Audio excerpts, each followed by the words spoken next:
If you've driven up Interstate 49 toward Natchitoches Parish, you know there is a lot of history up there, but what you may not know is that some recent efforts were made by some along the Cane River and just in time for the TriCentennial.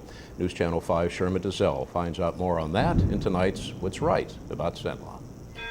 Meet two people in Natchitoches Parish who want to preserve and honor the place where their history started. In here is the living area. Elvin Shields lived on the Oakland plantation with his family starting back in 1954. He was a child of resident farmers and even worked in the cotton fields himself as a young child.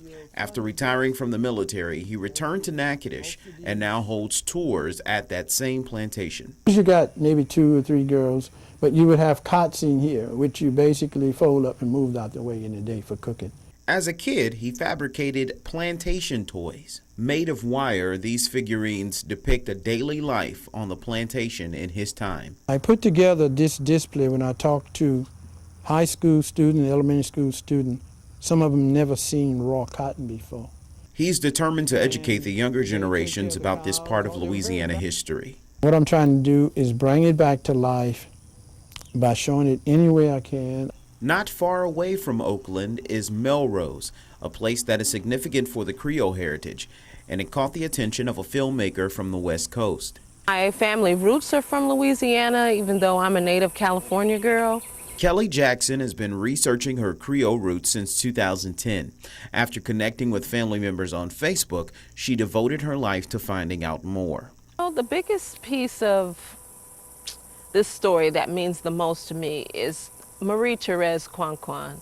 Marie-Therese Coin was a slave who had a 20-year relationship with a young Frenchman, Claude Thomas Pierre Matoyer. They had 10 children together. After their relationship was forced to end, Claude Thomas granted Coin and all of her children freedom and their own land.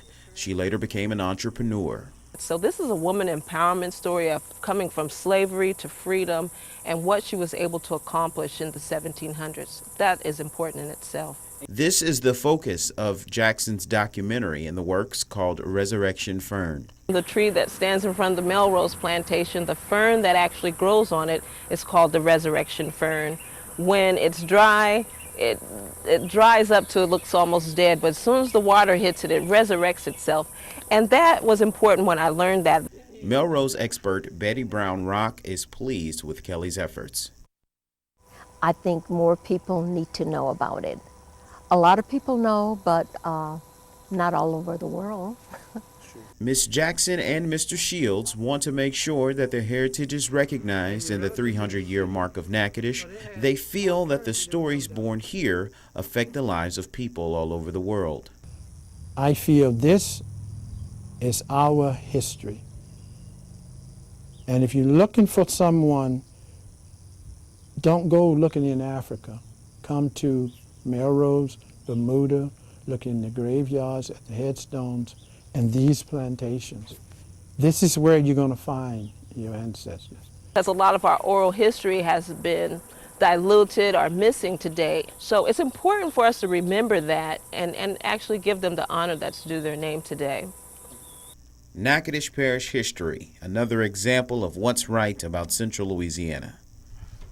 And also featured at Melrose Plantation are the many works from Louisiana folk artist Clementine Hunter. Now, she was a cook at the plantation, but later began painting the famous pictures that indeed made her famous.